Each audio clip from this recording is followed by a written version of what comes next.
एक गुप्त बात आपको बताता हूं, कृष्ण भी दो हैं, एक नहीं है। एक वो कृष्ण है जो देवकी के यहाँ जन्म लिए, दूसरे वो कृष्ण है जो यशोदा के यहाँ जन्म लिए हैं। आप एक चीज ये बताओ, कैसे हो गया? मतलब अचानक एक लड़का आ गया, कुछ था ही नहीं। तो गर्ग संहिता में इसकी कथा का वर्णन आता है कि नंद बाबा ने, शांडिल्य जी ने उनको यज्ञ कराया और नंद बाबा को आशीर्वाद दिया कि तुमको बालक होगा। तो यशोदा मैया भी गर्भवती है और ऐसा शास्त्र में वर्णन है कि यशोदा मैया ने एक पुत्र और एक पुत्री को जन्म दिया है। तो ये भगवान की लीला। तो एक कृष्ण वसुदेव जी के लड़के की तरह पैदा हुए, एक कृष्ण नंद के लड़के की तरह पैदा हुए, और शास्त्रों में इसके अनेकों प्रमाण हम दिखा सकते हैं। ऐसा तक लिखा है, नंदस्त्वात्मज उत्पन्ने। आपके व्यूअर्स कोई प्रश्न करे तो मैं संस्कृत का श्लोक ही कह देता हूँ, श्रीमद् भागवत के 10वें स्कंद में देख लीजिए।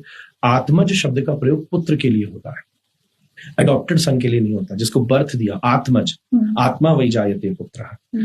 तो दो कृष्ण है।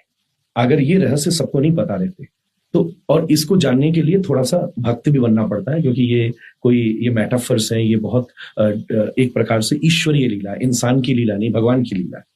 तो जो रुक्मणी के साथ शादी कर रहे हैं, जो आगे बढ़ रहे हैं, वो वसुदेव के पुत्र हैं जो वृंदावन आए। तो ऐसा कहते हैं जब नंद बाबा के घर वसुदेव जी लेकर आए तो भगवान की लीला, दोनों कृष्ण एक हो गए, दोनों कृष्ण एक हो गए। और जब मथुरा जाना था तब अक्रूर जी ले गए, अक्रूर घाट पर स्नान कराया, तब एक कृष्ण का दर्शन उन्होंने यमुना जी के अंदर किया, चार भुजा वाले, और एक कृष्ण का दर्शन उन्होंने रथ पर बैठकर किया। वो फिर से बाइफरकेट हो गए, और जो चतुर्भुज कृष्ण थे वो अक्रूर जी के साथ आगे गए, और हमारे वृंदावन के कृष्ण तो वृंदावन से एक कदम भी बाहर नहीं रखते, ऐसा उन्होंने खुद कहा है। पादौ पदम न चलतस तब पाद मूला। तो नंद के लड़का ने राधा रानी से विवाह किया और सदा उनके साथ, इसलिए हर मंदिर में दोनों साथ बैठे। हम किसकी पूजा करते हैं? जो नंद के पुत्र हैं। आराध्यो भगवान ब्रजेश तनय तद्धाम वृंदावनम। ये टेक्निकल चीजें, इसलिए मैं संस्कृत का श्लोक बोल रहा हूँ, रेफरेंस के साथ कह रहा हूँ। चैतन्य महाप्रभु का ये श्लोक है कि जो नंद के पुत्र हैं वो ईश्वर है, हम उनकी पूजा करते हैं राधा रानी के साथ। वो साक्षात प्रकृति पुरुष की तरह वहां विराजमान है। जो वसुदेव के पुत्र हैं वो आगे चल करके सब लीलाओं को, द्वारिका को संपन्न करते हैं, सब क्रीड़ाओं को करते हैं।